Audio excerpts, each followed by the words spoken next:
संस्कारी बेटी। शालिनी की उम्र लगभग 28 साल की हो चुकी थी, लेकिन अभी तक उसकी शादी नहीं हुई थी। शालिनी के मम्मी पापा सरला और महेश जी ने कभी उसकी शादी के लिए कुछ ज्यादा कोशिश भी नहीं की। शाली मन ही मन चाहती थी कि दूसरी सहेलियों की तरह उसका भी घर बस जाए, लेकिन वो अपने मम्मी पापा से ये बात कहती भी तो कैसे कहती। माँ जानती है, मेरी सहेली है ना शीतल, उससे बेटी हुई है, बड़ी प्यारी बच्ची है उसकी। अरे ये तो बहुत अच्छी बात है। उसकी शादी भी तो 4 साल पहले हो गई थी ना। अब क्या करे बेटा, चाहते हैं तो हम भी यही है कि तुम्हारी शादी हो जाए, लेकिन कोई अच्छा लड़का मिलता ही नहीं। कोई बात नहीं मम्मी पापा, मैं जानती हूँ आप मेरे लिए बहुत अच्छा रिश्ता ढूंढना चाहते हैं। अभी मेरी इतनी उम्र भी तो नहीं हुई है। अच्छा शालिनी बेटा, क्या है ना, मेरे पास नई साड़ी नहीं है और मुझे किटी पार्टी में जाना था, तो इस महीने तेरी तनख्वाह आ जाए तो एक नई साड़ी दिलवा देना बेटा। और बेटा मेरा मोबाइल भी थोड़ा पुराना हो गया है, 6 महीने से इसी को काम में ले रहा हूँ। एक नया मोबाइल ला देना बेटा। हाँ हाँ मम्मी पापा। और माँ, आप तनख्वाह की चिंता क्यों करती हैं? साड़ी तो मैं आपको कल ही दिलवा दूंगी। और रही बात आपकी मोबाइल की, तो मैं आज शाम को ही ऑफिस से लौटते वक्त ले आऊंगी।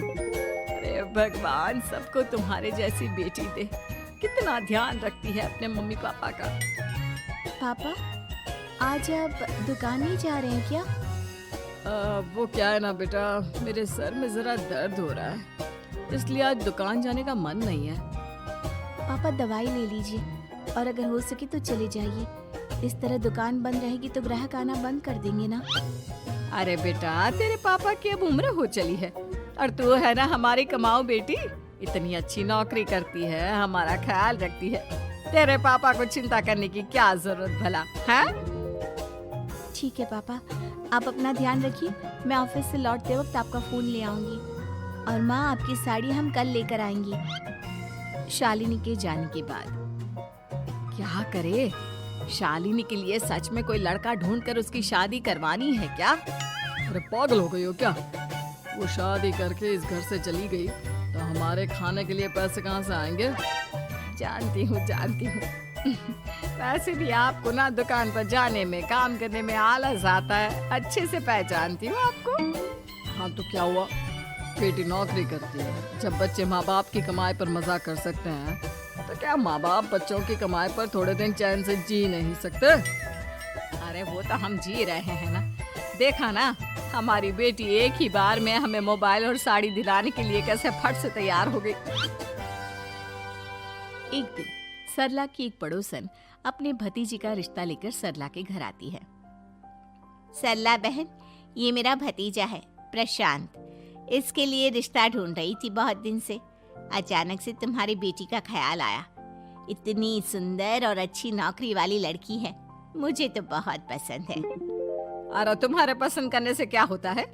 मेरी बेटी को भी तो तुम्हारा भतीजा पसंद आना चाहिए ना। हाँ हाँ, ऐसे थोड़ी ना कि तुम्हें हमारी लड़की पसंद आ गई और हमने रिश्ता कर दिया। मेरा भतीजा बहुत बड़ी कंपनी में जॉब करता है।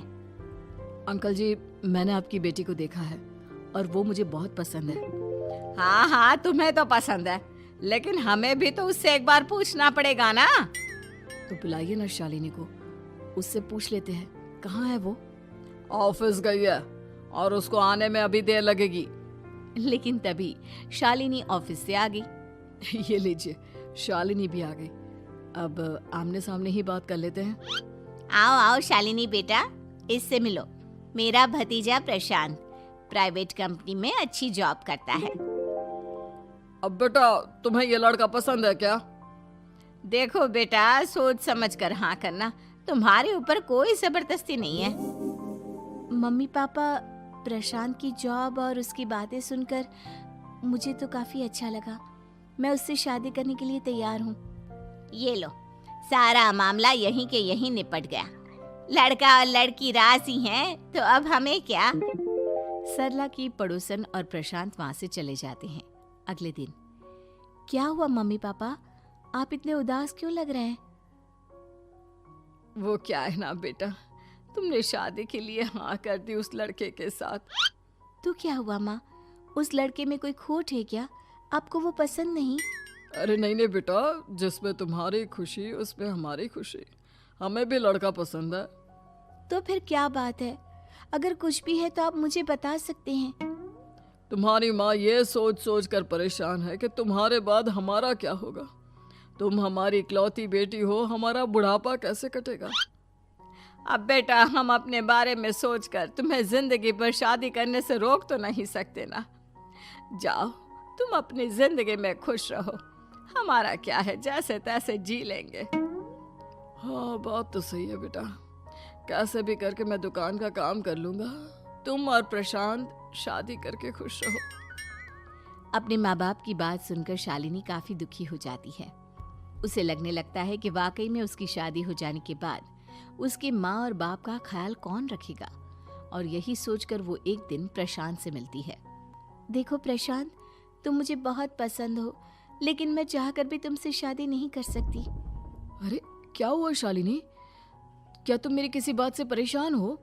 नहीं नहीं प्रशांत, मैं अपने माँ बाप की इकलौती संतान हूँ। अगर मैं भी शादी करके घर से चली गई तो उनका ख्याल कौन रखेगा? उनका खर्चा कौन उठाएगा?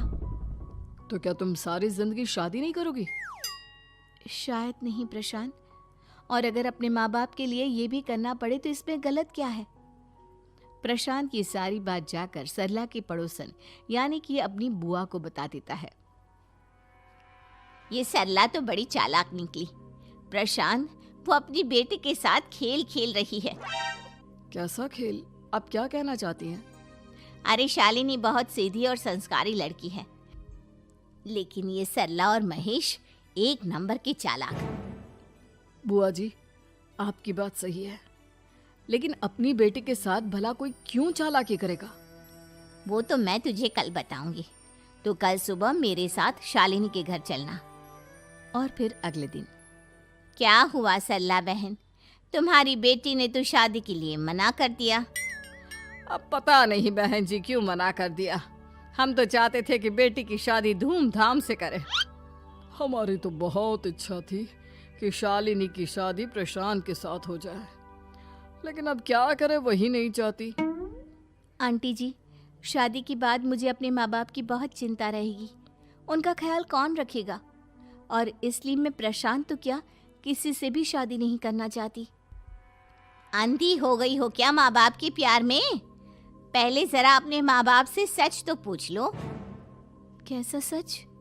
यही सच शालिनी, कि ये तुम्हारे सगे माँ बाप नहीं है और तुम इनके लिए सिर्फ पैसे कमाने का एक जरिया हो। अरे अरे, ये तुम क्या कह रही हो? सच ही तो कह रही हूँ भाई साहब। अब सीधे सीधे अपनी बेटी को अपनी सच्चाई बताओगे या फिर मैं कोई दूसरा तरीका निकालूं? हमें माफ कर दो शालिनी। वो क्या है ना, हमारी कोई औलाद नहीं थी और जब तुम छोटी थी तो हमने तुम्हें गोद ले लिया था। तो इस नाते तो मैं आपकी बेटी ही हुई ना। लेकिन तुम्हें गोद लेने का हमारा सिर्फ एक ही मकसद था कि बड़ी होकर तुम नौकरी करो और हमारे लिए पैसे कमाओ, क्योंकि तुम्हारे पापा को काम करने में बहुत आलस आता है। और ये सच है कि हम ही नहीं चाहते थे कि तुम्हारी कभी भी शादी हो। कोई बात नहीं मम्मी पापा, आपने मुझे गोद लिया, पाल पोस कर बड़ा किया। भले ही उसके पीछे आपका कोई भी इरादा सही, लेकिन मैं आपकी बेटी हूँ। शादी तो मैं प्रशांत के साथ कर लूंगी, लेकिन उसके बाद भी जिंदगी भर आप दोनों का ख्याल रखूंगी। शालिनी की बातें सुनकर सरला और महेश को अपनी गलती का एहसास होता है और वो उससे माफी मांगते हैं।